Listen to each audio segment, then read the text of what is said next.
Doctor Baba Saheb Ambedkar open university.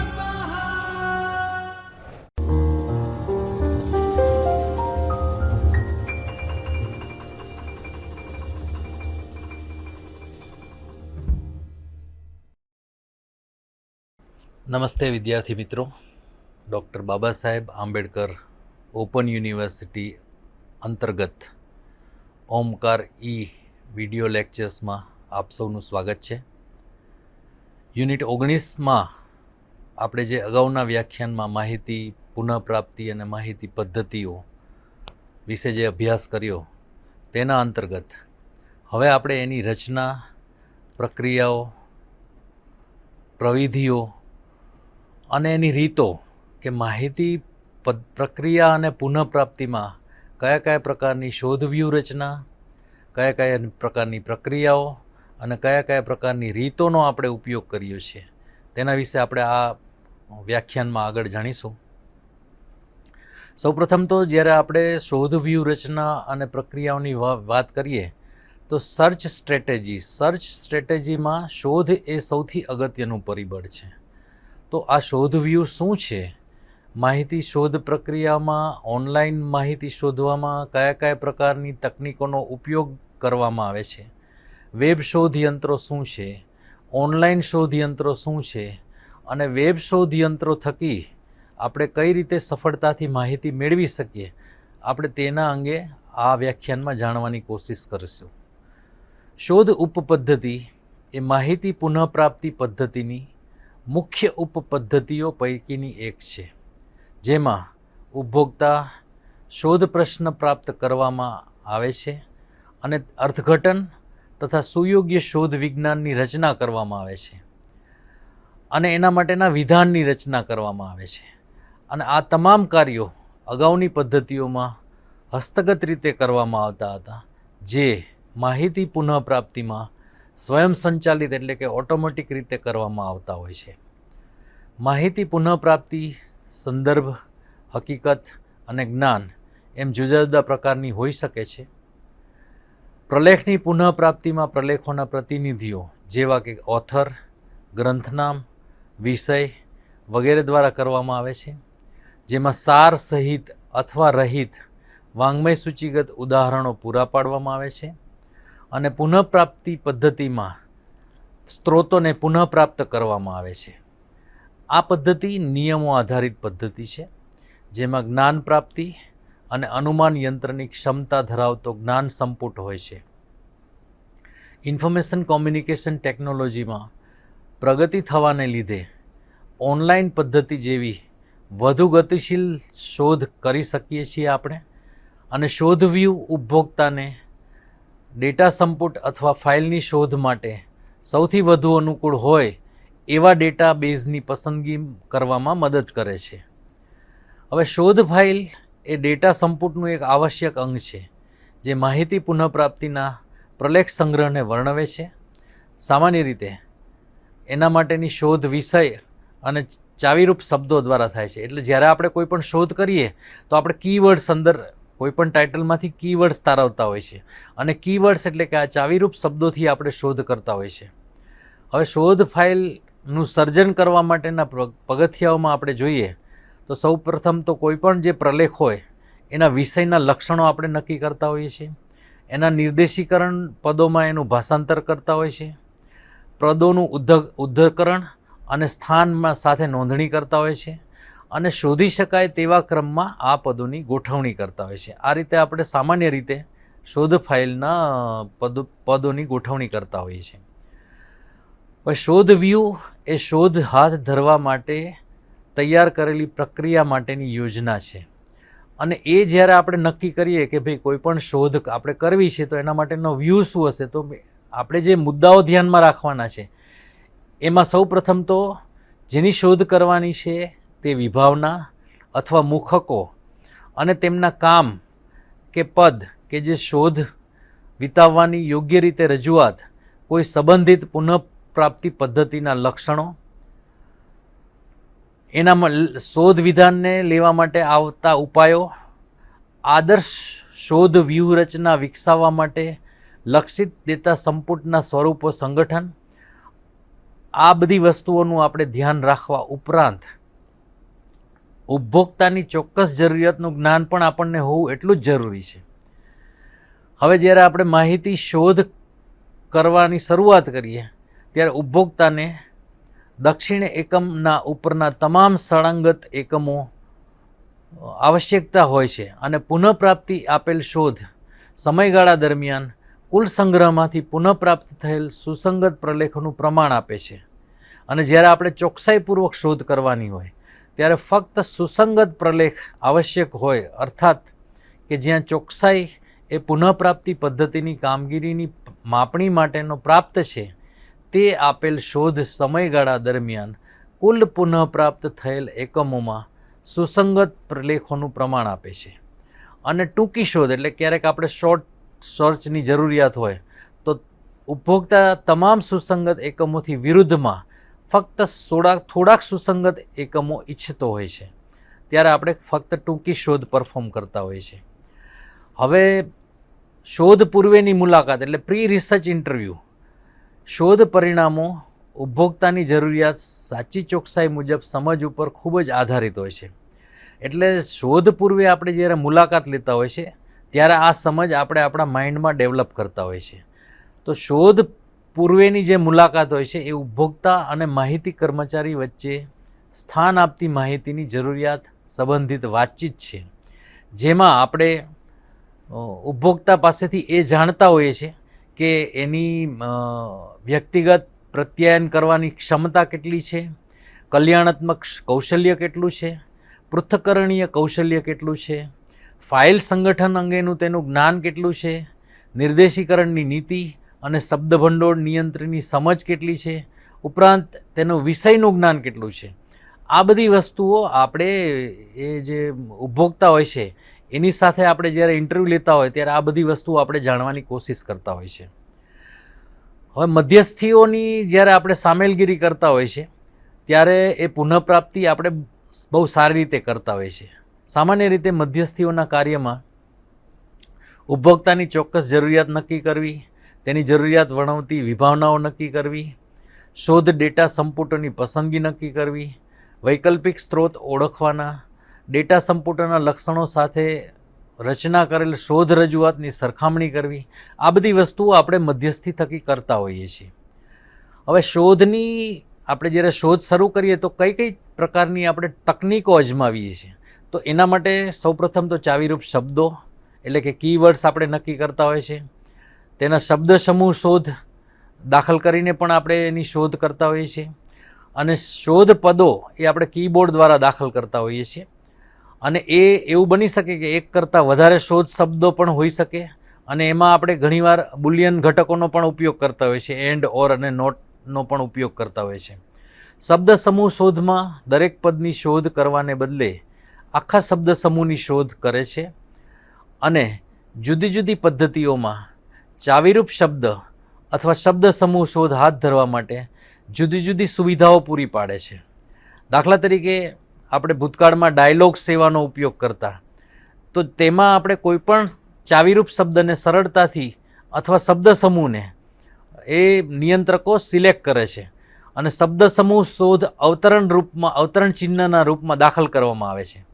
હવે ચાવીરૂપ શબ્દ શોધ ઉપભોક્તાને તેમના શોધ પ્રશ્નને લગતો એક ચાવીરૂપ શબ્દ અથવા વધુ શબ્દ દાખલ કરવાની અનુમતિ આપે છે. અને આ કીવર્ડ્સ ઉપભોક્તા દ્વારા તેની જરૂરિયાતો આધારિત અથવા સંયોગીકરણમાં પસંદ કરી શકાય છે. આ ચાવીરૂપ શબ્દો ડેટા સંપુટની નોંધોમાં ગમે ત્યાં અથવા એક અથવા વધુ પસંદ કરેલ ક્ષેત્રોમાં આપણને જોવા મળતા હોય છે. ઘણીવાર સર્ચ એન્જિન એને હાઇલાઇટ બી કરતું હોય છે. અને વિષય શોધ એ એક શોધ છે જે ઉપભોક્તાને વિષય રજૂઆત જે તેની જરૂરિયાતનું પ્રતિબિંબ પાડે છે અને તેને શોધવા માટેની અનુમતિ આપે છે. પ્રક્રિયાનું માનકીકરણ કરવા અને ઉપભોક્તાને યોગ્ય શીર્ષકો ઓળખવામાં મદદ કરવા માહિતી પુનઃપ્રાપ્તિ પદ્ધતિઓ કેટલીક મદદ કરવા ઉપયોગ કરે છે. બુલિયન શોધની આપણે વાત કરીએ તો જેના થકી સામાન્ય શોધ તકનિક છે. એમાં 3 પ્રકારના બુલિયન શોધી શકાય છે, એન્ડ, ઓર અને નોટ. એન્ડનો જ્યારે આપણે ઉપયોગ કરીએ તો તેના થકી ઉપભોક્તાને એન્ડકારક ઉપયોગ કરીને બે અથવા વધુ પદને જોડવાની અનુમતિ આપે છે. બુલિયન એન્ડ શોધ જ્યાં તમામ સંઘટક પદોને સ્થાન હશે તેવા તમામ એકમોની પુનઃપ્રાપ્તિ કરશે. દાખલા તરીકે અહીંયા આપણે બાજુની આકૃતિમાં જોઈએ તો ઇન્ટરનેટ અને www એ જ્યાં સ્થાન પામતા હશે ત્યાં નોંધોની પુનઃપ્રાપ્તિ કરશે. તો ઇન્ટરનેટ એન્ડ www એ જેટલા એરિયામાં આવતું હશે એટલા એરિયાની નોંધોની પુનઃપ્રાપ્તિ કરશે. તેવી જ રીતે જ્યારે આપણે બુલિયન ઓર જે છે એ ઉપભોક્તાઓને બે અથવા વધુ એવા શોધ પદો જોડવા માટેની અનુમતિ આપે છે કે જે પદ્ધતિમાં તેવા તમામ એકમો પુનઃપ્રાપ્ત કરે છે, એક અથવા તમામ સંઘટક ધરાવતા હોય છે. દાખલા તરીકે કોલેજ અથવા યુનિવર્સિટી. અને ત્રીજું બંને પદ એટલે કે બુલિયન નોટનો આપણે જ્યારે ઉપયોગ કરીએ ત્યારે ઉપભોક્તાને એવા પદોની સ્પષ્ટતા કરવા સંમતિ આપે છે કે જે તેઓ પુનઃપ્રાપ્તિ થયેલ નોંધોમાં તે ઉપસ્થિત ન હોય. દાખલા તરીકે સર્ચ એન્જિન નોટ હોટબોટ. કેટલાક શોધયંત્રોમાં એન્ડ ઓર અને નોટની જગ્યાએ પ્લસ માઇનસ અને નોટ શબ્દ સમૂહ મૂકવામાં આવે છે. હવે જ્યારે આપણે ટ્રંકેશન સર્ચ કરીએ, વિચ્છેદન શોધ જેને કહેવાય, એમાં એક સુવિધા એવી છે કે જેના દ્વારા એક સરખું સામાન્ય મૂળ ધરાવતા જુદા જુદા સ્વરૂપવાળા તમામ શબ્દો માટે આપણે આ શોધ કરી શકીએ છીએ. દાખલા તરીકે COMPT અને એસ્ટ્રિક એની બાજુમાં લગાવીને આપણે જો શોધ કરીએ તો COMPT ઉપરના જેટલા શબ્દો હશે, કોમ્પ્યુટર, કોમ્પ્યુટિંગ, કોમ્પ્યુટેશન, કોમ્પ્યુટ વગેરે તમામ શબ્દોની શોધ આ ટ્રંકેશન શોધ દ્વારા આપણે કરી શકીએ છીએ અને આ બધા જ શબ્દોની પુનઃપ્રાપ્તિ થશે. વિચ્છેદન શબ્દની વચ્ચે સમૂહોનું પ્રચ્છાદન, ડાબી બાજુ વિચ્છેદન, જમણી બાજુના ભાગ તરફ એક જ સરખા સમૂહ હશે તેવા તમામ શબ્દોની પુનઃપ્રાપ્તિ કરશે. ઉદાહરણ તરીકે સ્ટાર એસ્ટ્રિક કરીને HYL આપણે લખશું તો મિથાઇલ, ઇથાઇલ આવા તમામ પદોનું આપણને પુનઃપ્રાપ્તિ થશે. અને જ્યારે મધ્યમ વિચ્છેદન પદ આપણે શોધવા હશે ત્યારે ઉદાહરણ તરીકે આપણે COL પછી એસ્ટ્રિક કરીને R લખીએ તો COLOUR કલર અને COLOR કલર બંને પદોની પુનઃપ્રાપ્તિના ઘટકો સૌથી વધુ સામાન્ય ઉપયોગમાં આવતા હોય છે. બરાબર. આ સિવાય આપણે હેઝ, $સાઇન, એક્સક્લેમેશન સાઇન અને ક્વેશ્ચન માર્ક સાઇનનો પણ આપણે આપણી શોધમાં ઉપયોગ કરી શકતા હોઈએ છીએ. પ્રોક્સિમિટી સર્ચ એટલે કે સાન્નિધ્ય શોધ. આ શોધ સુવિધા ઉપભોક્તાને બે શોધ પદો એકબીજા સાથે નિકટવર્તી લાવવામાં મદદરૂપ છે અને શોધ પદોની વચ્ચે એક અથવા વધુ શબ્દો સ્થાન પામવા હોવા જોઈએ. શોધ પદો એક જ પેરેગ્રાફમાં અન્ય શબ્દોને વિશેષ પડે છે તે ધ્યાન સિવાય સ્થાન પામવા જોઈએ. અને આ શોધ એ બુલિયન શોધ જેટલી જ સારી છે. દાખલા તરીકે SUN within 4 words afternoon, SUN within 3 words before moon. આવું જ્યારે આપણે શોધની અંદર લખશું તો મૂન પહેલાંના 3 શબ્દોમાં જ્યાં બી SUN આવતો હશે તેવા તમામ શબ્દોની શોધની પુનઃપ્રાપ્તિમાં આપણને મળશે. ફિલ્ડ સ્પેસિફિક સર્ચ એટલે કે વિશિષ્ટ ક્ષેત્ર શોધ. ડેટા સંપુટમાં જ્યારે તમામ ક્ષેત્રો ઉપર શોધ થઈ શકે છે અથવા વધુ વિશિષ્ટ પરિણામો લાવવા પસંદગીના એક અથવા વધુ ક્ષેત્રોની મર્યાદા મૂકી શકાય છે. દાખલા તરીકે સિન્ટેક્સ સિલેક્ટ પછી ટર્મ અને ત્યાં આપણે મૂળભૂત નિર્દેશિકા ક્ષેત્રનો સંકેત છે.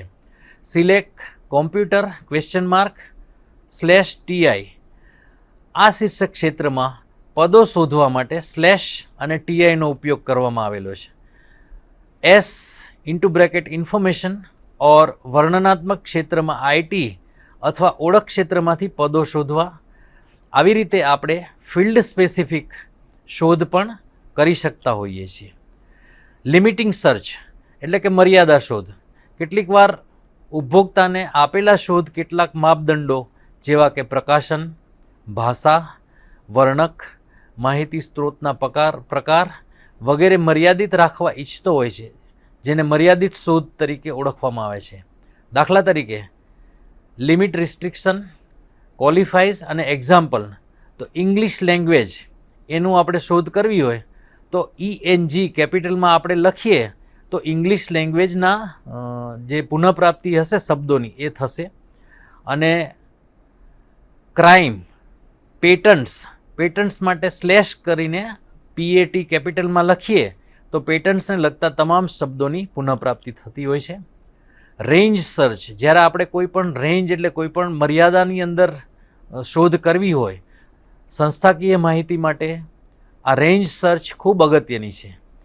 જ્યારે આપણે કોઈ પણ સંસ્થાની કોઈ આંકડાકીય માહિતી મેળવવાની હોય ત્યારે આ વિન્યાસ શોધ ચોક્કસ સંખ્યાના ઘટકો અને તેમના અર્થ વગેરે દ્વારા સામાન્ય રીતે નીચેના વિકલ્પો પ્રમાણે આપણે કરી શકતા હોઈએ છીએ. માની લ્યો કે આપણે કોઈ પણ સંખ્યા કરતાં મોટી સંખ્યા શોધવી હોય તો આપણે ગ્રેટર ધેન સાઇનનો યુઝ કરી શકતા હોય. નાની સંખ્યા શોધવા માટે લેસ ધેન સાઇનનો ઉપયોગ કરતા હોય છે. ઇક્વલ ટુ સાઇનનો ઉપયોગ આપણે સરખી સંખ્યા શોધવા માટે કરતા હોય છે. અને ના કરતાં મોટી અથવા સરખી તો ગ્રેટર ધેન ઇક્વલ ટુ. આવી બધી સંકેતોનો આપણે ઉપયોગ કરીને રેન્જ સર્ચની પુનઃપ્રાપ્તિ કરી શકતા હોઈએ છીએ.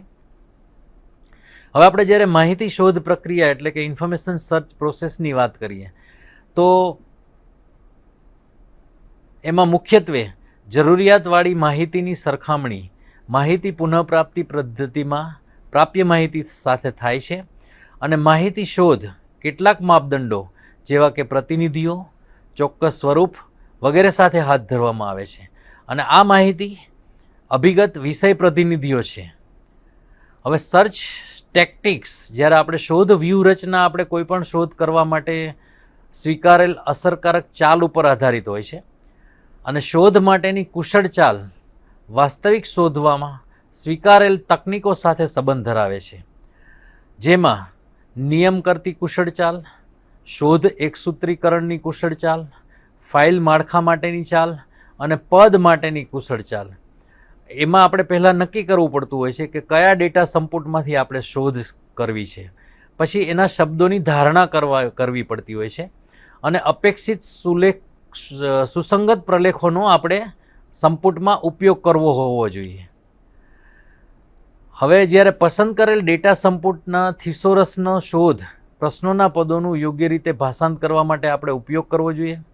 અને જ્યાં સુધી નિગમન પ્રાપ્ત ન થાય ત્યાં સુધીના આપણે ઉપરના પ્રક્રિયાનું પુનરાવર્તન રાખવું પડશે. એટલે કે શોધ પ્રક્રિયામાં મુખ્ય કાર્ય એ વાસ્તવિક શોધ વિધાનની રચના કરવામાં પદોનું સાંકળ કરવા સાથે સંબંધ ધરાવે છે. એટલે જે પદો આપણે કીવર્ડ્સ નક્કી કરતા હોય એની સાંકળ ખૂબ અગત્યની છે. અને જ્યારથી યાંત્રિક માહિતી પુનઃપ્રાપ્તિની શરૂઆત થઈ ત્યારથી બુલિયન શોધ તકનિકનો વ્યાપક ઉપયોગ થઈ રહ્યો છે. હવે જ્યારે આપણે ઓનલાઈન સર્ચિંગ કરતા હોય તો ઓનલાઈન સર્ચિંગ માટે ઓનલાઈન પુનઃપ્રાપ્તિ સ્થળેથી ડેટા સંપુટમાંથી કોમ્પ્યુટર અને પ્રત્યાયન માર્ગની મદદથી આંતરિક પ્રત્યાયન દ્વારા શોધનો સમાવેશ કરે છે. ઇન્ટરનેટ અને WWW દ્વારા માહિતી સ્ત્રોત જે સમગ્ર વિશ્વમાં વિપરીત હોય છે તેના ઉપર શોધ કરી શકાય છે. અને આ માહિતી મેળવવા માટે આપણે જનરલી એક URL એટલે કે યુનિફોર્મ રિસોર્સ લોકેટર કે જે વેબ પૃષ્ઠનું સરનામું છે તેના ઉપર જઈને આપણે માહિતી મેળવતા હોઈએ છીએ. જુદા જુદા વેબસાઇટની URL જુદી જુદી હોય છે. અને કેટલાક વેબ શોધ યંત્રો જેવા કે અલ્ટાવિસ્ટા, ઇન્ફોસિક, ગૂગલ, યાહૂ વગેરે દ્વારા આપણે આ શોધ કરી શકતા હોઈએ છીએ. પ્રણાલિકાગત શોધ સેવાની આપણે વાત કરીએ તો શરૂઆતમાં ઓનલાઈન શોધની જ્યારે શોધ થઈ ત્યારે ખૂબ ખર્ચાળ હતી. સમયાંતરે એ હવે સસ્તી બનેલ છે. અને માહિતી પૂરી પાડનારાઓ અથવા ડેટા સંપુટ ઉત્પાદકો ઓનલાઈન રીતે આપણને આવી માહિતી પૂરી પાડતા હોય છે. કેટલાક સોફ્ટવેર પણ આ માહિતી પૂરી પાડતા હોય છે. પ્રત્યાયન જોડાણ ઉપભોક્તાને ડેટા સંપુટ સાથે જોડે છે. આવા માહિતી પૂરી પાડતા ઉદાહરણોમાં જોઈએ તો OCLC એટલે Oyo online computer library services સેવાઓ પૂરી પાડે છે, જે એકથી વધુ ડેટા સંપુટોમાંથી ગ્રંથના ઉપભોક્તાઓને ઓનલાઈન શોધ સેવા પૂરી પાડે છે. અને એમાં WorldCat union list of periodicals પણ સામેલ છે. એટલે ભારતની તમામ યુનિવર્સિટીઓમાં સબસ્ક્રાઇબ કરવામાં આવતા પિરિયોડિકલ્સનું યુનિયન કેટલોગ એટલે વર્લ્ડ કેટલોગનો એક્સેસ પણ આપણને એના થકી મળે છે. ઓવિડ એક પ્લેટફોર્મ એવું છે કે જેમાં લગભગ 100થી વધારે જર્નલ્સ, પાઠ્યપુસ્તકો તેમજ વિવિધ વિદ્યાશાળાના વાંગ્મય સૂચિગત ડેટાઓનો સંપુટ પૂરો પાડે છે. STN A science and technology, વિજ્ઞાન અને ટેકનોલોજી અને ધંધાને લગતા ક્ષેત્રો તથા વધુ વ્યાપ ધરાવતા રસાયણશાસ્ત્ર, ઇજનેરી, જીવવિજ્ઞાન, ફાર્મસી વગેરેને લગતી માહિતી અને પેટન્ટ્સ પૂરા પાડે છે. એપ્સકો એ તમામ પ્રકારના ગ્રંથાલયો માટે યોગ્ય મોટો સંગ્રહ ધરાવતા વાંગ્મય સૂચિગત ડેટા સંપુટોની શોધ માહિતી પૂરી પાડે છે. ઇન્જેન્ટા એ 230 જેટલા શૈક્ષણિક અને વ્યાવસાયિક પ્રકાશનોના જર્નલ્સ અને તેને લગતી શોધ પૂરી પાડે છે. પ્રોક્વેસ્ટ એ મૂળભૂત રીતે સામયિકો, સમાચાર અને જર્નલ્સ લાખોની સંખ્યામાં જે પ્રકાશિત થાય છે એના લેખોનો વિજાણુ રૂપે સંગ્રહ કરે છે. આ ઉપરાંત તેનું એક બીજું પણ પ્લેટફોર્મ છે, પ્રોક્વેસ્ટ ડેઝર્ટેશન એન્ડ થીસીસ, જેમાં 2 મિલિયનથી વધારે ફૂલ ટેક્સ્ટ ડેઝર્ટેશન અને થીસીસનો પણ એક્સેસ આપણને મળતો હોય છે. હવે આપણે ઓનલાઈન શોધ સેવાના લક્ષણો જોઈએ તો ડાયલોગ વેબ સેવા જે સૌથી જૂની અને વ્યાપક ઓનલાઈન સેવા છે, જેમાં કંપનીઓની માહિતી, ઇચ્છિત ડિરેક્ટરી, નાણાકીય માહિતી, ઉદ્યોગની માહિતી, બજાર સંશોધન, ન્યૂઝલેટર્સ, આંતરરાષ્ટ્રીય સમાચાર, રસાયણશાસ્ત્રને અંગેની માહિતી, ડેટા સંપુટની પસંદગીના સાધનો, આ બધી માહિતી આપણને ઓનલાઈન ડાયલોગ ઓનલાઈન વેબમાંથી મળી રહે છે, જેનું એડ્રેસ dialogweb.com જે આપેલું છે. ગાઈડેડ સર્ચની આપણે વાત કરીએ તો એના માટે આપણે સૌથી પહેલાં ડેટા સંપુટ પસંદ કરવો પડે છે. ત્યારબાદ મુખ્ય વિષય પ્રમાણે શબ્દ કે શબ્દ સમૂહો પસંદ કરવા પડે છે અને શોધ પરિણામો એના પ્રદર્શિત કરવા પડે છે. જેમાં શોધ પરિણામો આપણને ઈચ્છિત ન મળતા હોય તો શોધ વ્યૂહમાં સુધારો પણ કરવો પડે છે અને પુનરાવર્તિત નોંધોને આપણે દૂર પણ કરી શકતા હોઈએ છીએ. નિયંત્રક શોધોમાં ઉપભોક્તા જ્યારે નિયંત્રક શોધ કરતો હોય તો તે ડાયલોગ વિવિધ નિયંત્રકોથી પરિચિત હોવો જોઈએ. એમાં ડેટા સંપુટ પસંદ કરવાનું ઓપ્શન પણ આપેલું હોય છે, શોધ વિકલ્પ પસંદ કરવાનું ઓપ્શન પણ હોય છે. એમાં બીજા ઘટકો ઉમેરવા હોય તો એ પણ આપણે ઉમેરી શકતા હોઈએ છીએ અને નોંધોની પ્રદર્શિતતા પણ કરી શકતા હોઈએ છીએ. આમાં બુલિયન શોધના ઘટકો પણ ઉપયોગમાં લઈ શકાય. અને access two information on the webs એના માટેના જે ટૂલ્સ છે એમાં URL એટલે કે uniform resource locator, browser, Netscape navigation, internet explorer, Firefox, HTML language, directories, આ બધી વસ્તુઓનો આપણે ઉપયોગ કરતા હોઈએ છીએ.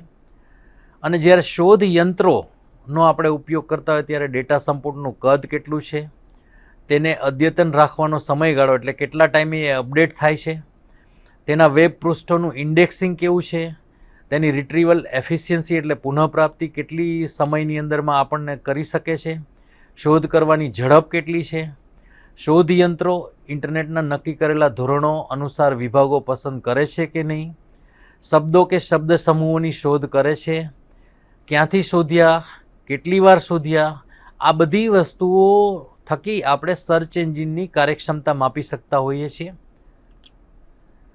તેના મુખ્ય ભાગોમાં સ્પાઈડર એટલે કે કરોડિયો, જેમાં લેખો વેબ પૃષ્ઠકોમાંથી જરૂરી માહિતી શોધવા વિશિષ્ટ પ્રકારનું સોફ્ટવેર એ લોકો યુઝ કરતા હોય છે, જેને કરોડિયો કે બ્રાઉઝર તરીકે આપણે ઓળખીએ છીએ.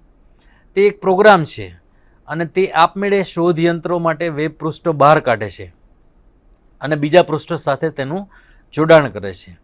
દરેક શોધ યંત્રનો હેતુ સૌથી અગત્યના પૃષ્ઠનું નિર્દેશીકરણ કરવાનો હોય છે. સૌથી અગત્યનું હોય એ આપણને ઉપર દર્શાવે છે અને લેસ ઇમ્પોર્ટન્સવાળા પ્રલેખો એની પછી આવતા હોય છે અને તેથી વેબ સરનામા અગ્રિમના આપી ઉત્તમ પૃષ્ઠો પ્રાપ્ત કરી શકાય છે. હવે આપણે જ્યારે વેબ પૃષ્ઠોની ગુણવત્તા ચેક કરતા હોય તો એમાં વિષય વસ્તુનું માપન, વિઝિટર્સ એટલે એની લોકપ્રિયતા કેટલી છે, કેટલા લોકોએ એ વેબસાઇટ યુઝ કરી, અન્ય પૃષ્ઠો સાથેનું જોડાણ, પૃષ્ઠોની પુનઃ મુલાકાત કેટલી થાય છે, આ બધા ફેક્ટર્સ જોઈને આપણે એની કાર્યક્ષમતા ચકાસી શકતા હોઈએ છીએ.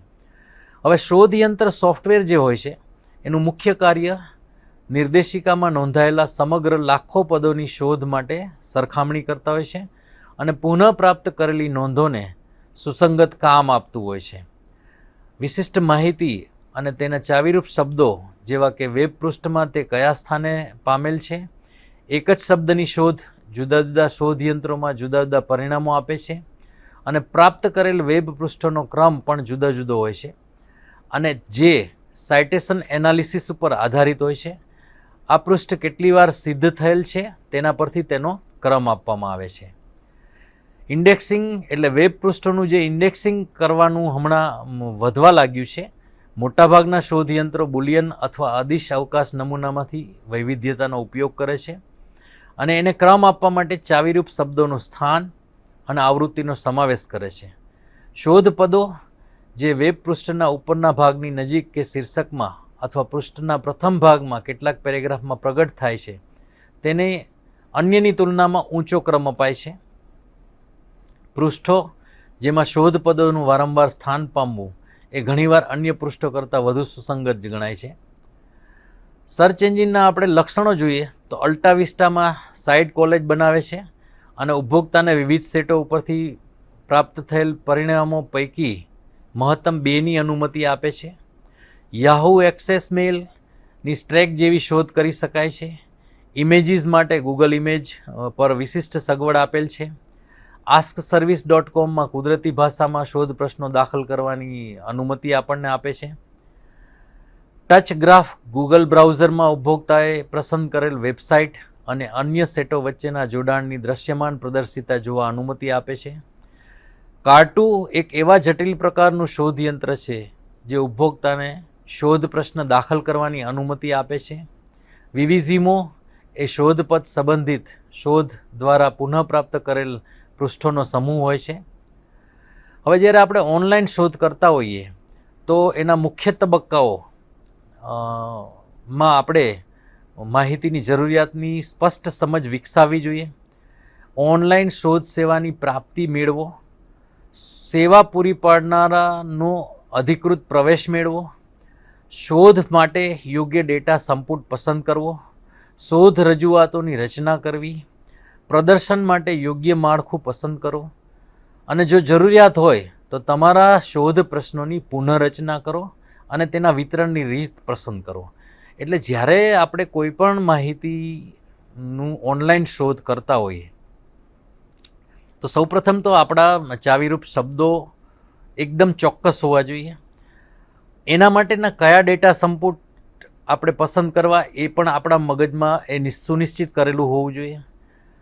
કઈ કઈ વસ્તુઓ આપણે મેળવવી છે, કેટલા પ્રમાણમાં મેળવવી છે, તેનો જોગ્રાફિકલ એરિયા શું છે, ઇનડેપ્થ કેટલું આપણે માહિતી જોઈએ છે, એ બધી જ તમામ માળખું આપણે પહેલાં મગજમાં આપણે તૈયાર કરવું પડે અને પછી કદાચ આપણને ઈચ્છિત માહિતી ન મળે તો એના માટે આપણે જે શોધ પ્રશ્ન છે એની પુનઃરચના પણ કરવી આવશ્યક છે અને એ પુનઃપ્રાપ્તિ થયેલી શોધને આપણે કેવી રીતના વિતરિત કરશું એ પણ આપણા મગજમાં સુનિશ્ચિત હોવું જોઈએ. જો આટલી વસ્તુઓ આપણા મગજમાં આપણે સુનિશ્ચિત કરીને પછી આપણે જો ઓનલાઈન શોધ કરશું તો નિશ્ચિતપણે એ શોધ આપણને એકદમ સટીક અને એકદમ આપણે જે ઈચ્છિત માહિતી જોઈએ છે એવી જ શોધ મળશે. એટલે માહિતીની પુનઃપ્રાપ્તિમાં અને માહિતી પદ્ધતિમાં જે અગત્યનું ઘટક છે કે ઓનલાઈન શોધ માટેની મુખ્ય રીતિઓ, એની પદ્ધતિઓ અને કઈ રીતના ઓનલાઈન શોધ કરવી. કેમ કે આજકાલ ગૂગલ ઉપર હજારો લાખોની સંખ્યામાં વેબ પેજીસ ઉપલબ્ધ છે અથવા યાહૂ ઉપર જાઓ તો પણ ઘણા બધા પેજીસ ઉપલબ્ધ છે. તો માહિતી આપણે સટીક માહિતી શોધવા માટે, કેમ કે માહિતીનો વિસ્ફોટ થયેલો છે, તો એ વિસ્ફોટક માહિતીમાંથી આપણે ઈચ્છિત માહિતી, સટીક માહિતી મેળવવા માટેનું કામ એ ઢગલામાંથી એક નાની ટાંકણી શોધવાનું, એક મોટો ઢગલો હોય અને એમાંથી એક નાની ટાંકણી શોધવાનું કામ કેટલું અઘરું છે, એટલું જ અઘરું કામ આજકાલ સટીક માહિતી શોધવાનું છે. અને એમાં આપણે આપણા વાચકોને, આપણા ઉપભોક્તાઓને જો કોઈ શ્રેષ્ઠ રીતે મદદ કરી શકે એમ હોય તો એ ગ્રંથાલય વ્યવસાયિકો, માહિતી નિષ્ણાતો, લાઇબ્રેરિયન્સ એ જ લોકો સટીક માહિતી મેળવી આપવામાં મદદરૂપ થઈ શકે. તો વિદ્યાર્થી મિત્રો, આપ લોકો પણ ભવિષ્યના ગ્રંથપાલો છો અથવા માહિતી નિષ્ણાતો છો, તો આપે આ બધી વસ્તુઓનું ધ્યાન રાખવાનું અને ઓનલાઈન શોધ માટે આપણે પારંગત કેવી રીતના થઈ શકીએ એના માટે આપણે કયા કયા સ્ટેપ મગજમાં વિચારવાના એ આપણે નક્કી કરીને સટીક માહિતી ઉપભોક્તાને મેળવી આપવાની છે. આપ સૌએ મને શાંતિપૂર્વક સાંભળ્યો એ બદલ ખૂબ ખૂબ આભાર. ધન્યવાદ. स्वाध्यायः परः